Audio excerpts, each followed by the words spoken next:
A journey through the principle of mentalism. The first thought before light, before form, before time itself, there was only mind. It was not a mind bound by flesh and bone, not a mind weighed down by fleeting worries or small concerns. This was mind without edges, without limitations, an expanse so vast that nothing existed outside of it. It was awareness itself, infinite and undivided, from which all existence would ripple forth like waves upon an endless ocean. The ancient sages called it the All, whispering its name in hushed reverence. Today some may call it consciousness, the quantum field, the divine matrix, or the unified field of reality. Yet no matter the name, the truth remains the same. Everything seen, touched, or known is woven from this same primordial thought stuff. This is the principle of mentalism, not as mere philosophy, but as an ultimate truth waiting to be understood. Reality is not something separate, fixed, or beyond reach. It is fluid, intimately connected, shaped by the currents of thought that flow through and around it. And if reality itself is born of thought, then to understand the mind is to hold the key to the entire universe. The dream of matter. Imagine running your fingers along the grain of a wooden table, feeling its firm resistance against your skin. It is solid, unyielding, so tangible that a splinter might even pierce your flesh. Everything about it confirms its presence as a physical object, undeniably real. Yet, if you were to shrink your perception beyond the limits of the eye, if you could dive past the surface of the wood, beyond cells and molecules, into the unseen world of the quantum, a different story would emerge. The solidity you once trusted would dissolve into whirling chaos. Electrons would blink in and out of existence like fireflies in the dark. Quarks would dance at impossible speeds, vibrating within vast empty spaces where matter should be. The closer you looked, the more the illusion unraveled, revealing that what you once thought was real was nothing more than structure imposed upon infinite potential. The physicists have mapped this truth with equations and experiments. Wave functions collapse only when observed, as though the universe hesitates between existing and not existing until a conscious mind compels it to take shape. Particles change their behavior based on expectation, suggesting that the observer plays a greater role than once imagined. And in their deepest inquiries, scientists stumble upon a revelation that the mystics have always known. The universe is not a machine. It is a thought thinking itself. The alchemy of perception. A man walks through a city park, his mind clouded with worries. Everywhere he looks, he finds confirmation of his fears. The benches are covered in graffiti, the flowers wilt in their beds, and the people passing by seem cold and distant. He shakes his head, convinced that the world is bleak, indifferent, and decaying. Another man walks through the same park on the same day, but his heart is light and his mind open. He sees dandelions pushing through cracks in the pavement, symbols of resilience and life's determination to flourish. The graffiti becomes art, vibrant and expressive. The strangers passing by seem filled with untold stories, each a universe in themselves. He smiles, his spirit lifted, sensing the beauty woven into the moment. Two men, the same park, the same reality, yet two completely different worlds. This is the hidden power of the principle of mentalism. The world is not merely given to you, it is projected from within you. Every moment, perception acts as the brush, painting reality according to the hues of the mind. And if this is so, then changing one's inner landscape changes the very world one walks through. Psychologists now confirm what the ancient sages understood. Depressed individuals recall more negative memories, seeing darkness even where none exists. Anxious minds perceive threats even in the absence of danger. Grateful souls, in contrast, find more reasons to be thankful, attracting serendipity with their very being. The world does not shift, only the observer's perception does. Yet, perception is everything. The wisdom of the ancients echoes across time. To change your reality, change your mind about reality. The quantum mystics deep in the mountains of Tibet. A monk sits cross-legged in a monastery, his breath slow and steady. With each passing moment, his awareness expands, stretching beyond the walls of his cell, beyond the peaks and valleys, until it touches the infinite.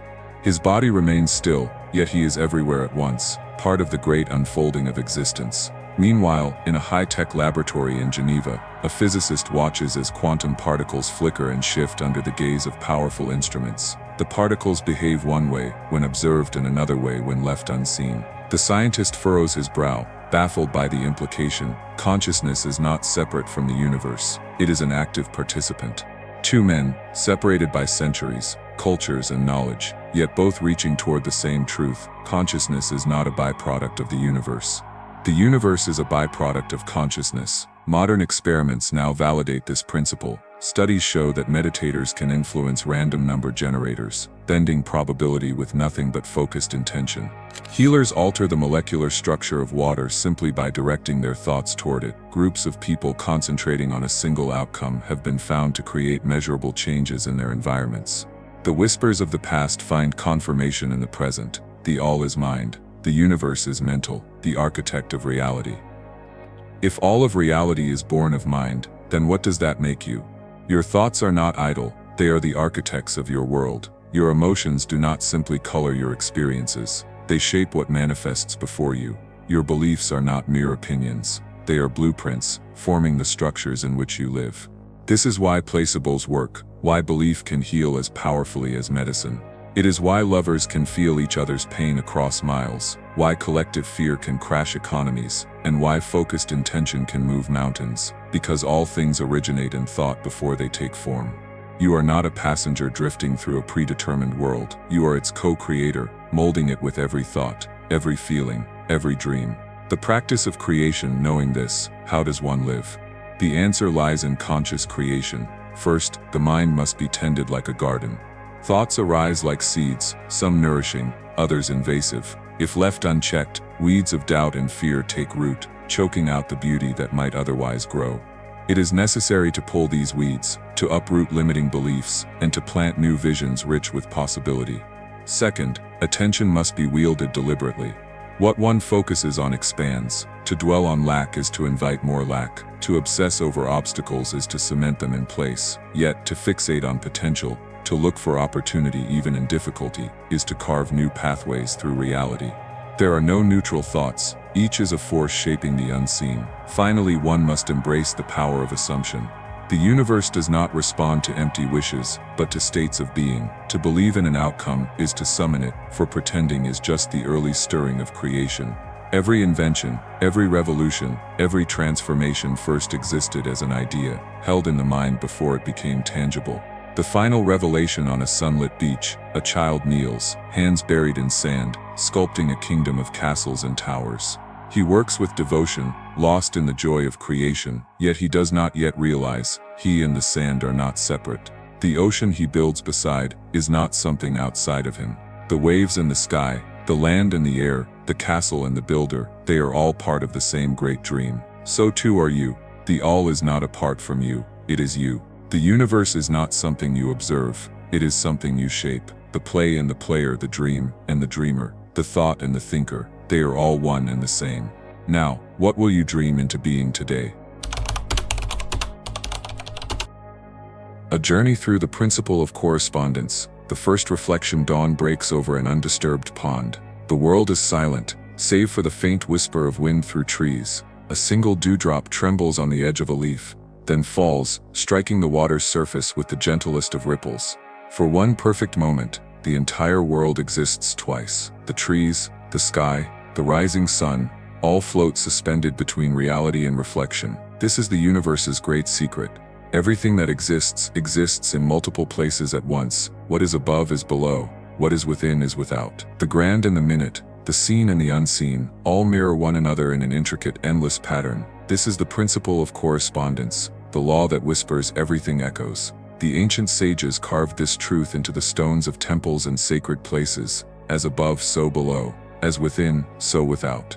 The same patterns that govern the movement of planets also shape the smallest particles of matter. The modern physicists prove it in their equations. The spiral arms of galaxies and the whirling electrons in an atom follow the same elegant choreography. The principle reveals itself in the veins of a leaf and the branching of lightning, in the structure of the human brain and the unseen architecture of the cosmos.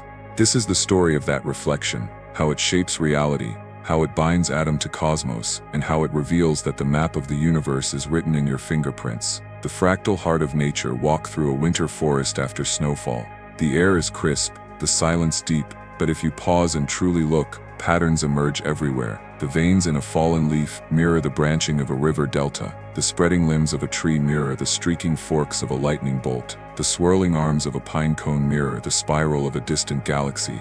This is not mere poetry.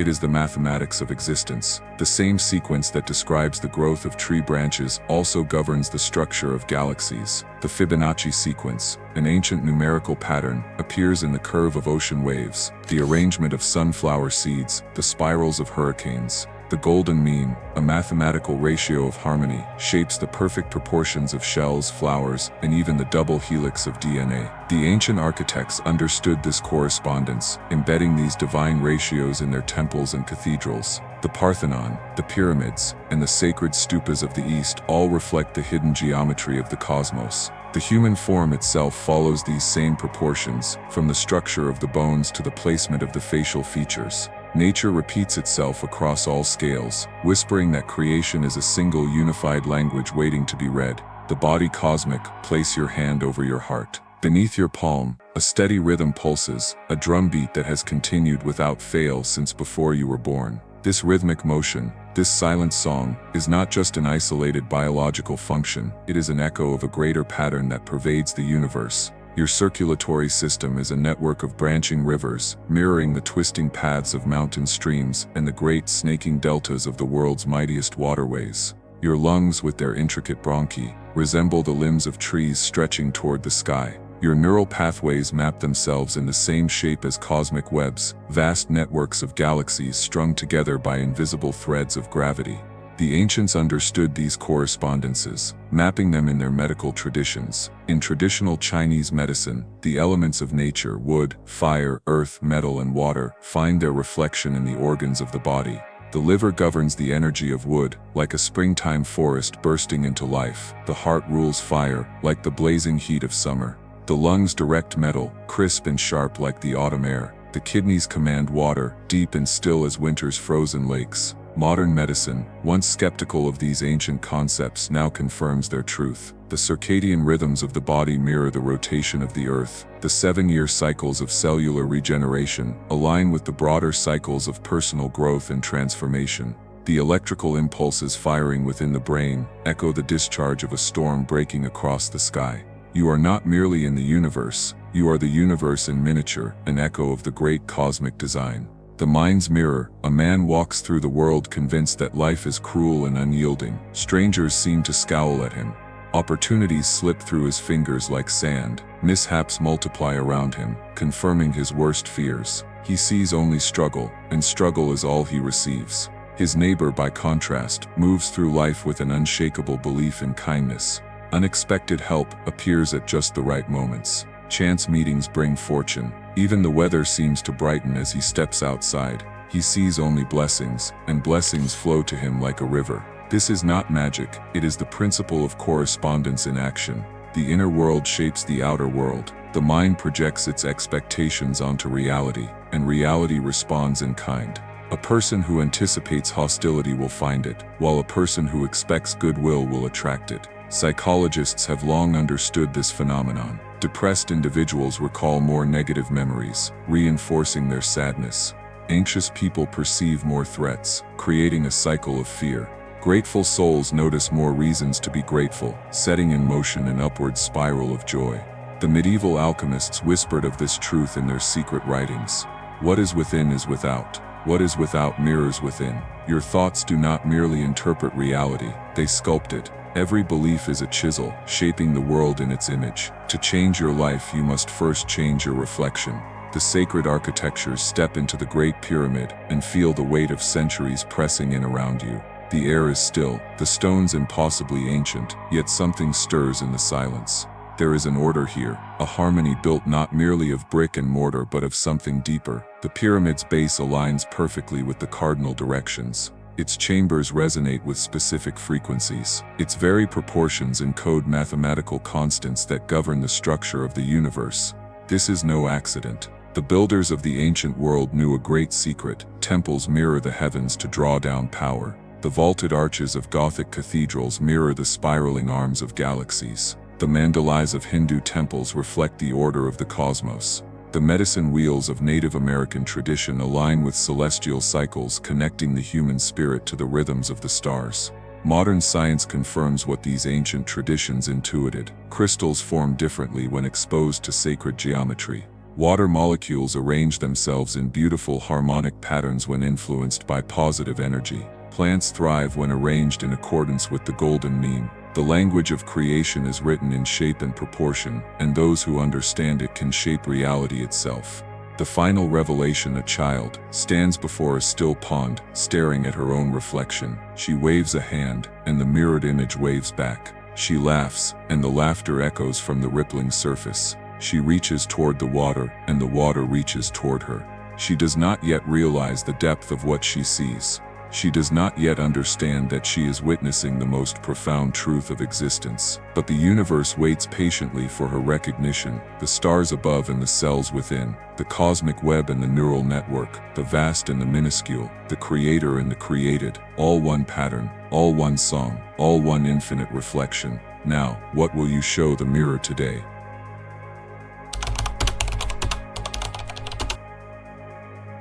The principle of vibration. Nothing rests. Everything moves. Everything vibrates. The eternal hum. A journey through the principle of vibration. The first note: listen. Beneath the noise of cities, beneath the rustle of leaves, beneath even the steady drum of your own heartbeat, there is another sound. A sound so deep, so vast, it has no beginning and no end. It is the hum of the universe. The mystics of old heard it in their visions. A primordial resonating through the void. The quantum physicists of today measure it in their laboratories. The ceaseless dance of particles that never truly rest. This is the principle of vibration, the law that whispers, nothing stands still, everything sings. From the slow turn of galaxies to the frantic spin of electrons, all existence is music, and you, whether you know it or not, are both the instrument and the song. The illusion of solidity: press your palm against a stone wall. It feels cold, unyielding, permanent. But this is the grandest trick matter ever played. Inside that seeming stillness, atoms jitter like nervous birds. Electrons streak around nuclei at thousands of kilometers per second. Quarks pulse with energies that could power suns. What you perceive as solidity is really a whirlwind of motion, so perfectly balanced it creates the illusion of rest. The chair you sit on, the book in your hands, even your own bones, all are storms masquerading as statues. Modern science confirms what ancient wisdom always knew. The harder something appears, the faster its particles are dancing. Diamond, the hardest natural substance, has atoms locked in such furious vibration, they form an unbreakable lattice. Water, soft and yielding, moves at more leisurely frequencies. Air, a riot of molecules barely touching as they fly past one another. All difference is rhythm. All substance is song. The emotional spectrum: recall the last time joy lifted you. Perhaps it came as laughter with friends, or the quiet satisfaction of work well done. Remember how your chest felt light, how colors seemed brighter, how the world hummed with possibility. Now contrast this with a moment of sorrow. The leaden limbs, the gray filter over vision, the sense of moving through molasses. These aren't just metaphors. Science now measures what mystics long proclaimed. Every emotion has its frequency. Love and gratitude vibrate at high, expansive frequencies. Fear and anger resonate at low, contracting rates. Peace exists in the harmonic balance between. Bioelectrical imaging shows hearts radiating electromagnetic fields that change with mood. Plants grow differently when exposed to loving speech versus angry shouts. Water crystals form beautiful patterns when blessed, and chaotic ones when cursed. You are not just feeling emotions, you are broadcasting them. The alchemy of sound in a Himalayan monastery. A monk strikes a singing bowl. The pure tone hangs in the air, seeming to come from everywhere at once. Listeners feel it in their bones before their ears. This is no metaphor. The bowl's vibrations align the water molecules in your body, synchronize brainwaves toward calm, and dissolve energetic blockages. Modern medicine is only beginning to map. Ancient cultures knew this power. Hindu priests chanting Om to open the third eye. Aboriginal elders using didgeridoos to heal sickness. Gregorian monks harmonizing to touch the divine. Now science catches up. Sound can shatter kidney stones, accelerate wound healing, even trigger dormant DNA. Binaural beats, carefully tuned frequencies played through headphones, can induce states from hyperfocus to deep sleep. Ultrasound cleans delicate artifacts too fragile for touch. The right vibration can rearrange matter, alter consciousness, and heal or harm, because everything is vibration.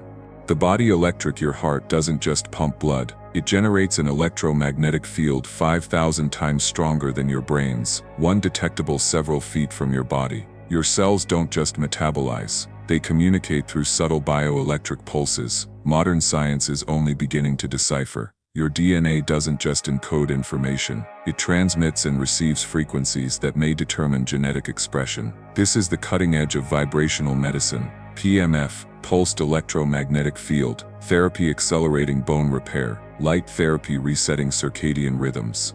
Tuning forks aligning the body's meridians. The ancients mapped these energy channels as chakras and meridians. Now we measure them as bioelectric and biomagnetic fields. The difference, only in the tools we use to listen. The resonance of reality. Why do certain places feel holy while others feel haunted? Why do some people energize you while others drain you? Why do you feel in sync on good days and out of tune on others? The answer lies in resonance, like tuning forks of the same pitch setting each other humming. High vibrational people elevate those around them. Low vibrational environments drag consciousness down. Sacred spaces hold centuries of prayerful frequencies. This explains why forests and oceans restore us. They vibrate at Earth's natural healing frequency. Why crowds can feel euphoric or oppressive collective energy amplifying, and why homes hold good vibes or bad vibes long after occupants leave. Your vibration attracts its match. To change your life, change your frequency. The cosmic symphony now pull back further. See Earth not as solid ground, but as a sphere ringing with Schumann resonances, a participant in the solar system's electromagnetic chorus, and a single note in the galaxy's grand composition. Ancient texts spoke of the music of the spheres. Modern astrophysics detects pulsars beating like cosmic drums, black holes emitting fundamental tones, and the universe itself humming at 432 Hz, the same frequency found in sacred music worldwide. You are not separate from this symphony. Your every thought, every word, every action adds its tone to the universal song. The practical mystic. How then shall we live, knowing all is vibration? Breathe consciously, each inhale lifts your frequency. Speak with intention, words carry creative vibrations. Move with awareness, dance, yoga, even walking align your energy. Listen deeply, to uplifting music, to nature, to silence. Love fiercely, the highest vibration known to existence. When depressed, sing even badly. When anxious, hum. When lost, listen, really listen, until you hear the world humming back. The final revelation. What we call matter is frozen music. What we call spirit is music set free. You are the composer and the composition. Now, what song will you play today? The principle of polarity. Everything is dual. Everything has poles, everything has its pair of opposites. Like and unlike are the same. Opposites are identical in nature but different in degree. The dance of opposites. A journey through the principle of polarity. The first light and the last shadow. Somewhere in the infinite dark between stars, a new sun is being born.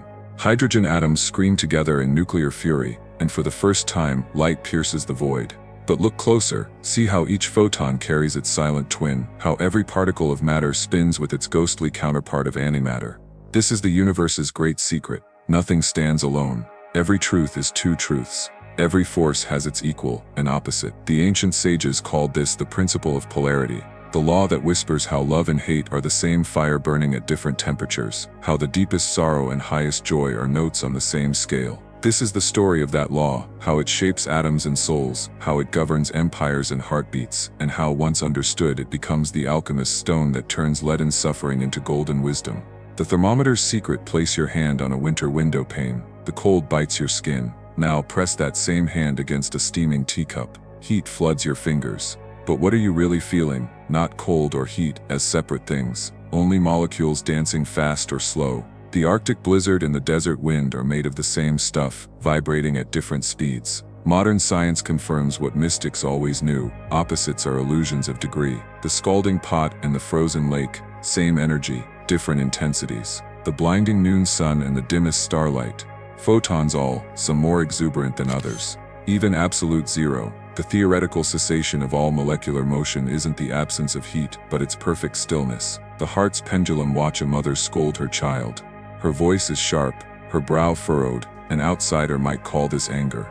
But the child knows better, sees the love beneath the storm. Now observe a couple whispering sweet nothings. Their words drip with honey. Yet sometimes in quiet moments when they think no one's listening, a sharper tone creeps in. This is polarity in its rawest human form. Love and hate are not enemies. They are neighbors. The same heart that swells with affection can curdle with rage. The same lips that pray can curse. The difference lies not in kind, but in direction, whether the energy flows outward as creation or inward as destruction. The wise understand this. When hatred flares in their chest, they don't deny it. They ask what love has been wounded here.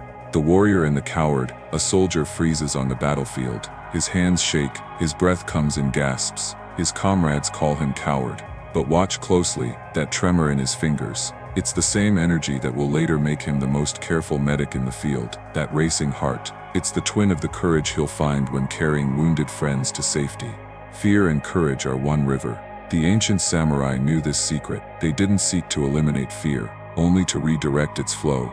The pounding heart could mean panic or focus. The sweaty palms could signal retreat or perfect sword grip. Modern psychology confirms it. The adrenaline rush before public speaking mirrors the thrill of falling in love. The nausea of grief is physiologically identical to the butterflies of new romance. The difference lies not in the body's reaction, but in the mind's interpretation. The political mirage walk through any modern city. See the banners screaming opposite slogans. Hear the crowds chanting conflicting truths. It seems like irreconcilable division, but descend beneath the surface. The anarchist and the authoritarian both crave order. One fears it from above, the other from below. The socialist and the capitalist both want prosperity. They simply disagree on the path. All ideologies are half-truths pretending to be whole. History's great peacemakers understood this. They didn't seek to destroy opposition, but to find the third way between communism and capitalism, the synthesis beyond conservative and progressive, the harmony beneath all apparent discord. Because polarity's deepest lesson is this: enemies are just reflections waiting to be recognized. The digital yin-yang inside your phone, a universe thrives. Billions of transistors flicker between two states on and off, 1 and 0, being and nothingness. From this binary dance emerges the Mona Lisa's smile, Beethoven's Ninth Symphony, the complete works of Shakespeare. All complexity born from simplicity. The ancient Chinese called this yin and yang. The understanding that light contains a seed of dark softness hides a core of strength. Chaos holds the blueprint of order. Modern machine learning proves them right. The most advanced AIs don't think in straight lines. They navigate probability spaces where every truth has its counter-truth. The alchemist's secret: a medieval alchemist stirs his cauldron. He isn't just turning lead to gold, he's performing the greater magic of transforming suffering into wisdom, poison into medicine, enemy into teacher. This is polarity's greatest gift, the power to transmute. When you next feel rage burning your throat, ask what sacred boundary was crossed. When despair weighs your limbs, whisper, what false hope must I release? When loneliness hollows your chest, wonder, what connection am I truly craving? Because every negative contains its positive counterpart. The depression after failure. It's the soil where resilience grows. The anger at injustice. It's the fuel for change. The fear of loss. It's the shadow cast by love's light. The cosmic joke, finally. Consider the grandest polarity of all, life and death. We tremble before death, as if it's the opposite of life. But what if it's simply life's final expression? The autumn leaf doesn't oppose the tree, it completes it. The setting sun isn't the enemy of dawn, it's its necessary counterpart. The last breath isn't the negation of life, it's its final punctuation mark. The universe winks at us through this truth. You cannot have a world with only light, nor would you want one. Without down, there is no up. Without silence, sound loses meaning. Without ending, beginning has no value. This is polarity's ultimate revelation. The opposites aren't fighting, they're dancing, and you are both the dancer and the dance.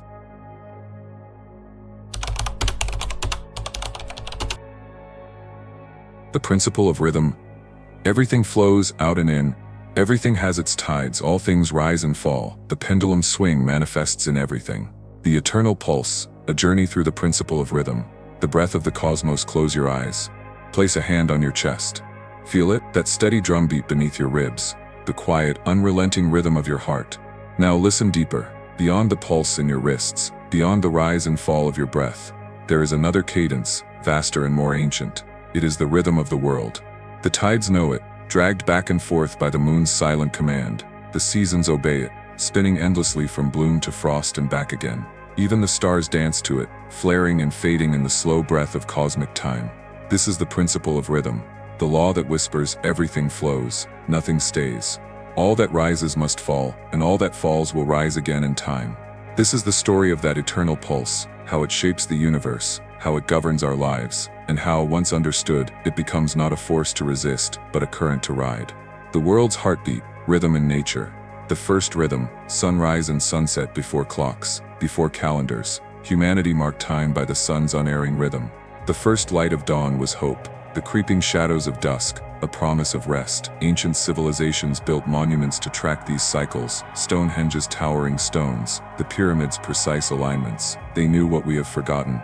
Time is not a line, it is a circle. Even now in our electric-lit world, our bodies remember. Our cells stir with the morning light and quiet with evening's hush, slaves to circadian rhythms older than civilization itself. The seasons, Earth's great exhalation, watch a forest across a year. In spring, it is all trembling green shoots and birdsong. By summer the trees groan with abundance, leaves thick as thieves. Autumn comes, and the world burns gold, then brown, then bare. Winter strips it all away, leaving only skeletons and silence, and then inevitably, miraculously, the green returns. Farmers know this rhythm in their bones. They plant with the waxing moon, harvest under the waning. They understand that growth is not a constant march, but a dance of advance and retreat. The ocean's pulse stand on a shore at midnight. The tide is high, waves licking at the dunes. Return at dawn, and the sea has retreated, leaving behind a wet, glistening plain. This is the moon's doing. Though it hangs silent in the sky, its pull is irresistible. The water has no choice but to follow. Fishermen have long known to read these tides, miss the high tide, and the boats sit useless on the sand. Misjudge the low, and the nets come up empty. To live with rhythm is to live in harmony with the world. The body's song, rhythm in human life, the heart's unseen conductor. Deep in your brain, smaller than a pea, sits the suprachiasmatic nucleus, the body's master clock. It dictates when you hunger, when you sleep, when your mind is sharpest. Disrupt this rhythm, with night shifts, with jet lag, with endless scrolling in blue-lit darkness, and the body rebels. Digestion stutters, immunity falters, the mind clouds like a storm front. Modern life screams at us to ignore these cycles, but the body remembers what the world forgets. There is a time for everything. The emotional tide. Think of the last time joy flooded you, perhaps a triumph, a reunion, a sudden glimpse of beauty. Recall how, inevitably, the feeling ebbed, leaving you once again in calmer waters. Now remember sorrow. The crushing weight of loss, the nights when the world seemed endlessly dark, and then slowly, subtly, how the light crept back in. This is rhythm in its rawest form. The wise do not despair in the lows or cling desperately to the highs. They know no storm lasts forever. No joy stays unbroken. The creative pulse, every artist knows the cycle. There are days when ideas flow like rivers, when the brush or pen moves with a will of its own, and then the drought. The empty page, the hollow feeling that the muse has fled. History's great creators did not fight these tides. Van Gogh painted sunflowers in his seasons of fire, sketched bleak winter fields in his times of frost. Hemingway wrote in furious bursts, then retreated to fish and drink until the words returned. Creation has its seasons. Force it, and the well runs dry. The rise and fall, rhythm in civilization empires. The grandest pendulum walk the ruins of Rome. Stand in the shadow of crumbling colosseums where emperors once commanded the world. The stones whisper a truth. All glory is fleeting. History's greatest civilizations rose on the same rhythms that toppled them. Egypt's old kingdom built pyramids, then dissolved into famine. The British Empire spanned the globe, then shrank back to an island. The pattern repeats because rhythm is merciless. Growth begets complacency, power breeds decay. And yet from every collapse, new seeds sprout. The economic dance, each crisis feels unprecedented. But the wise see the pattern. First exuberance, the dizzy climb, then the peak. The moment the music stops, finally the fall, swift and brutal. After, recovery, rebuilding, and eventually, the climb begins anew. Mastering the tide, living with rhythm. The surfer's wisdom. Watch a surfer at dawn. She does not fight the waves. She watches. She waits. She feels the ocean's rhythm in her bones. And when the right wave comes, she rises with it. The farmer's patience. An old farmer was once asked the secret to his thriving crops. "I do less than you'd think," he said. "I plant when the earth is ready. I harvest when the time is ripe. And when the field sleeps under snow, I sleep too." The eternal return. The sun will rise tomorrow. The tides will turn. The seasons will wheel onward long after our names are forgotten. This is not tragedy, it is liberation. When you stand in winter's grip, remember spring is already stirring beneath the frost. Now, feel your breath. Steady, constant. the universe pulses with you.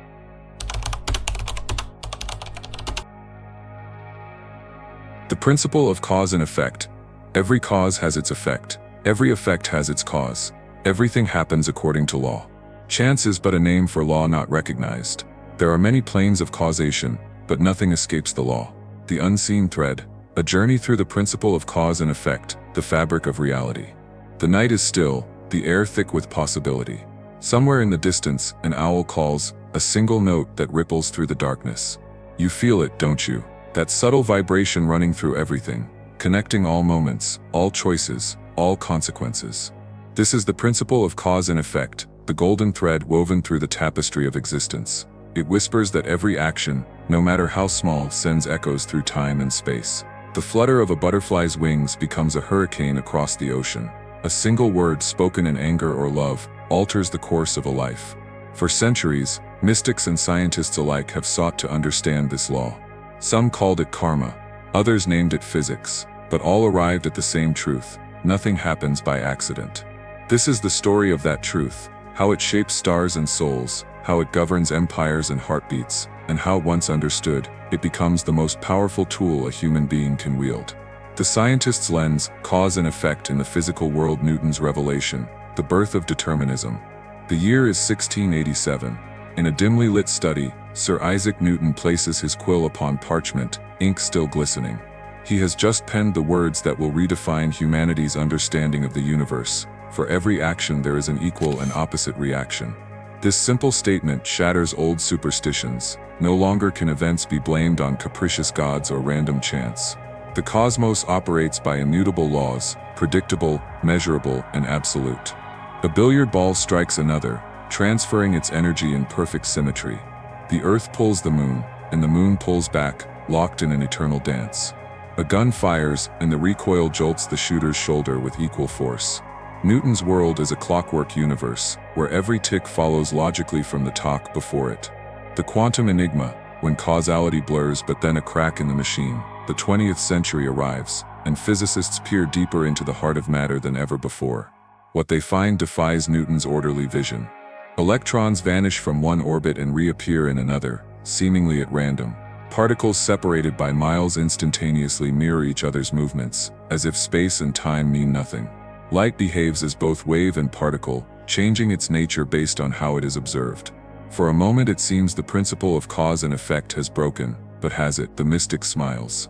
Chance is but a name for law not recognized. Even in quantum uncertainty, patterns emerge. Probabilities replace certainties, but the chain of causality remains unbroken.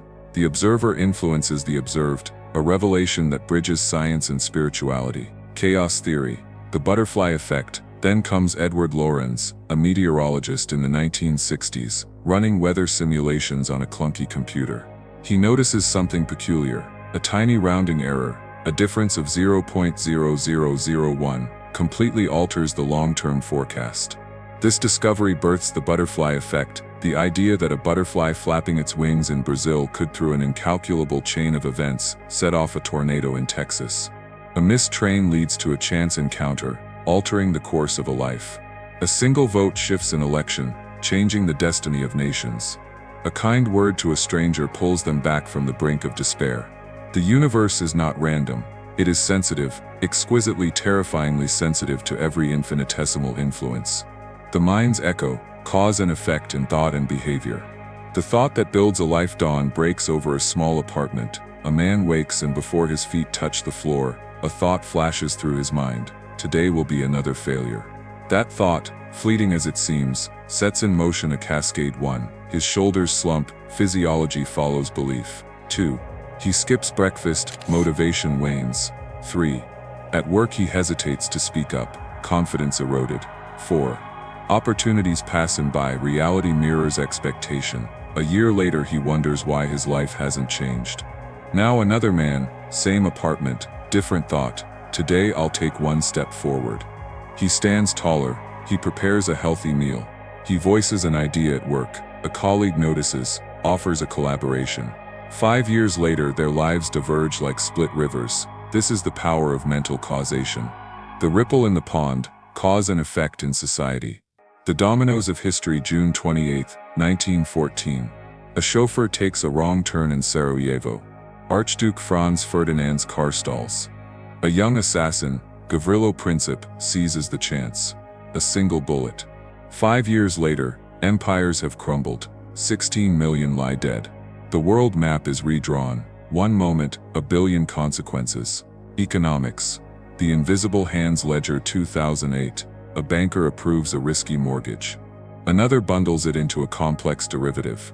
A third bets against its failure. The dominoes fall a show. Homes repossessed. Businesses shuttered. Lifetimes of savings erased. Greed was the cause. Collapse was the effect. Yet in the ashes, new causes take root. Stricter regulations. A generation distrustful of finance. The rise of cryptocurrencies challenging the old order. Every effect becomes a new cause.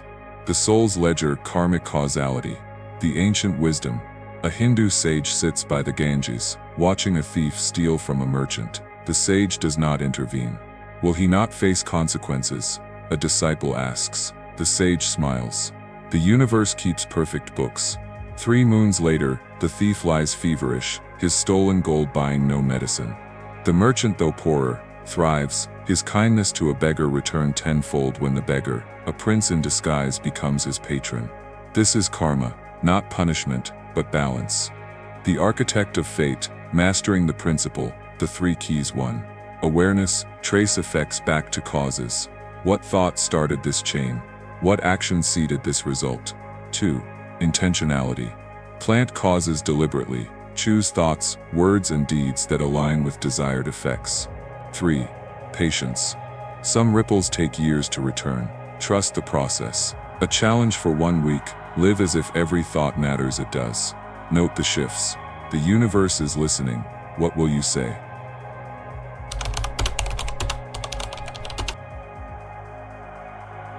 The principle of gender. Gender is in everything. Everything has its masculine and feminine principles. Gender manifests on all planes. The principle of gender states that both masculine and feminine energies exist in all things. This principle goes beyond biological sex and applies to all aspects of existence, physical, mental, and spiritual. It teaches that balance between these two forces is essential for creation, transformation, and harmony. The principle in nature. In the natural world, this principle is evident in the reproductive systems of plants, animals, and humans. However, it also manifests in broader patterns, such as the balance of yin and yang in Eastern philosophy, the interplay of activity and passivity in nature, and the dual nature of electric and magnetic forces in physics. Masculine energy is often associated with action, logic, and assertiveness, while feminine energy represents receptivity, intuition, and nurturing. Both forces are necessary for existence and function best when they complement each other. Psychological manifestation. On a psychological level, the principle of gender can be seen in the human mind. Rational thinking and analytical abilities are often associated with masculine energy, whereas creativity, emotional intelligence, and intuition are linked to feminine energy. A well-balanced individual harmonizes both aspects, using logic and intuition together to make sound decisions. This balance is crucial in leadership, relationships, and personal growth. Creativity and innovation. In the realm of creativity, this principle plays a fundamental role. All acts of creation require a union of masculine and feminine forces, intention and inspiration, structure and fluidity, effort and surrender. Artists, inventors, and innovators embody this principle when they blend discipline with imagination, logic with intuition, and action with reflection. The greatest scientific discoveries and artistic masterpieces arise from this balance of energies. Scientific correlations. Modern science also reflects the principle of gender. In genetics, DNA reproduction depends on complementary pairs, where masculine and feminine elements combine to produce new life. In physics, electromagnetism operates through the interplay of opposite charges, demonstrating the necessity of dual forces in maintaining balance in the universe. Even the process of evolution relies on diversity, variation, and the interplay of different traits for survival and adaptation. Gender balance in society. Socially, this principle reminds us of the importance of gender balance in human interactions. In a healthy society, masculine and feminine qualities are equally valued and work together to create stability and progress. The best leaders, regardless of gender, embody traits from both spectrums: assertiveness and empathy, strength and compassion, decisiveness and adaptability. Cultures that honor both energies in governance, business, and education tend to foster more inclusive and sustainable growth. personal development and balance in personal development. Understanding this principle allows individuals to cultivate a balanced approach to life. Too much masculine energy can lead to aggression, rigidity, and burnout, while excessive feminine energy can result in passivity, indecision, and stagnation. Mastering the principle of gender means recognizing when to take action and when to be receptive, when to assert and when to allow, when to lead and when to follow. Personal growth requires the fusion of self-discipline, masculine, with self-compassion, feminine, ambition with patience, and confidence with humility. Spiritual significance. Spiritually, the principle of gender is deeply embedded in esoteric traditions. Many ancient teachings, including Hermeticism, Taoism, and Kabbalah, emphasize the union of masculine and feminine forces as the key to enlightenment. The merging of these energies symbolizes the integration of opposites and the attainment of higher consciousness. This is often represented in symbols such as the androgynous figures in alchemy, the sacred union of Shiva and Shakti in Hinduism, and the concept of the divine balance in mysticism. Many spiritual seekers strive to balance their inner masculine and feminine energies to achieve enlightenment and self-realization. Relationships and interpersonal dynamics. In modern relationships, this principle is crucial for harmony. Whether in romantic partnerships, friendships, or professional collaborations, the interplay of masculine and feminine traits creates a dynamic and fulfilling connection. Understanding and respecting these energies in oneself and others leads to better communication, deeper intimacy, and mutual growth. Strong relationships are often characterized by a balance of leadership and support, logic and emotion, action and reflection. Recognizing this interplay helps people navigate conflicts, enhance cooperation, and build stronger connections. The principle in business and leadership. This principle also applies to business and leadership. Successful leaders integrate the best of both masculine and feminine traits, decisiveness, ambition, and strategy, masculine with empathy, adaptability, and intuition, feminine. Workplaces that embrace diversity and balance between these energies tend to foster innovation, collaboration, and long-term success. Many leading organizations now recognize the importance of emotional intelligence, inclusion, and psychological safety in the workplace, reflecting a shift toward balancing these fundamental forces. Technology and gender balance. In the field of technology, the principle of gender is also evident. The interplay between structured logic masculine and creative problem-solving feminine drives technological advancement. The balance between rigorous programming logic and intuitive user experience design shapes how technology serves humanity.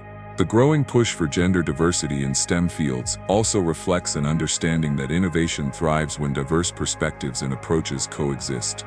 The evolution of gender perceptions. The modern world is witnessing a shift in how gender is understood. Traditional notions of masculinity and femininity are evolving, as more people recognize that gender is not strictly binary but exists on a spectrum. This broader understanding aligns with the Hermetic principle of gender, which teaches that both energies exist within every individual and all aspects of existence. This shift allows people to embrace their authentic selves, free from rigid societal norms, and contributes to greater psychological well-being and social harmony. Balancing the masculine and feminine in everyday life. Applying the principle of gender in daily life involves self-awareness and intentional action. Here are some ways to integrate this principle into everyday experiences. In decision-making, balance logical analysis with intuitive insight. In work and creativity, structure tasks while allowing space for spontaneity and inspiration. In relationships, cultivate assertiveness while also practicing active listening and emotional support. In self-improvement, push forward with ambition while nurturing self-care and inner reflection. Ultimately, the principle of gender is about balance and integration. It is not about rigid definitions of masculinity and femininity, but about recognizing their presence in all aspects of life and learning to harness both for greater fulfillment and success. By embracing this principle, one can cultivate wholeness, creativity, and deeper understanding of the interconnected nature of existence.